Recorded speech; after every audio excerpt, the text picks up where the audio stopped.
Mascots are supposed to bring luck, but the people who wear mascot costumes have had a few lucky breaks themselves in recent years. The outfits are much lighter now, and there's even an exhaust system complete with a tiny fan inside the head, so it's not so hot in there. That helps the mascot keep his energy up for the entire game.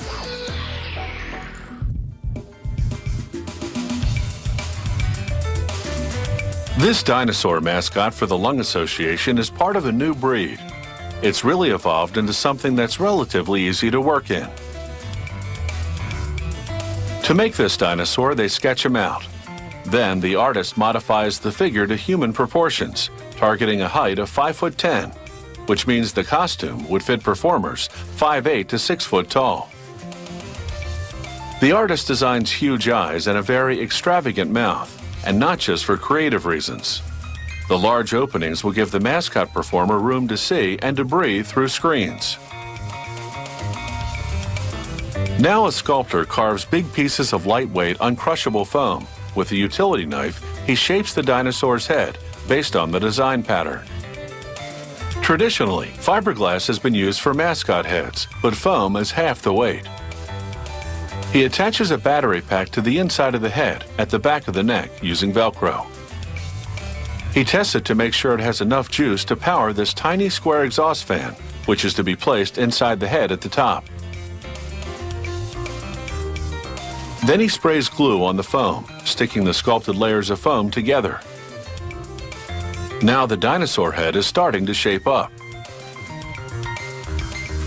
He cuts out those enormous eye holes. Then he tries on the head for size. He checks visibility and ease of movement. Next, the sculptor slices into a very dense piece of foam. It's dense because it will need to hold up to heavy traffic. This is the dinosaur's foot. He scoops out foam in the center of the foot, hollowing out an area. Then he carves out more, following a pattern of a size 12 shoe, so that a human foot could fit inside this big mascot claw. He rounds the outside of the foam foot with a belt sander. Now the foot is fully sculpted and ready for the fabric department. There, a worker sprays heavy-duty glue onto the outside of the foot and stretches a nylon fleece fabric over it. The fabric has a lot of give so that it can be tightly pulled into the grooves of the foam. Now she sprays adhesive onto the bottom of it and cuts off the excess fabric. She sews the seams with a very tough thread. Then a worker glues a rugged rubber sole onto the bottom of the dinosaur foot. This is a toenail made of nylon stuffed with polyfill. It takes 3 hours to make a foot. Now it's back to the other end. He glues an eye onto the mascot head. The eye is made of breathable nylon stretched over a plastic frame. Another worker sews on a horn which is made of fabric-covered foam. Then she stitches on the nostrils. And now the mascot has some expression. But there's one more step. He glues a white nylon screen over the mouth and sticks black fabric strips over it to give the mascot its smile. Now a worker drafts a pattern for the outer body. It will go over an inner body suit that will give the mascot its rotund shape. She cuts the liner fabric for the outer body following the pattern, and then follows the same pattern for the outside fleece.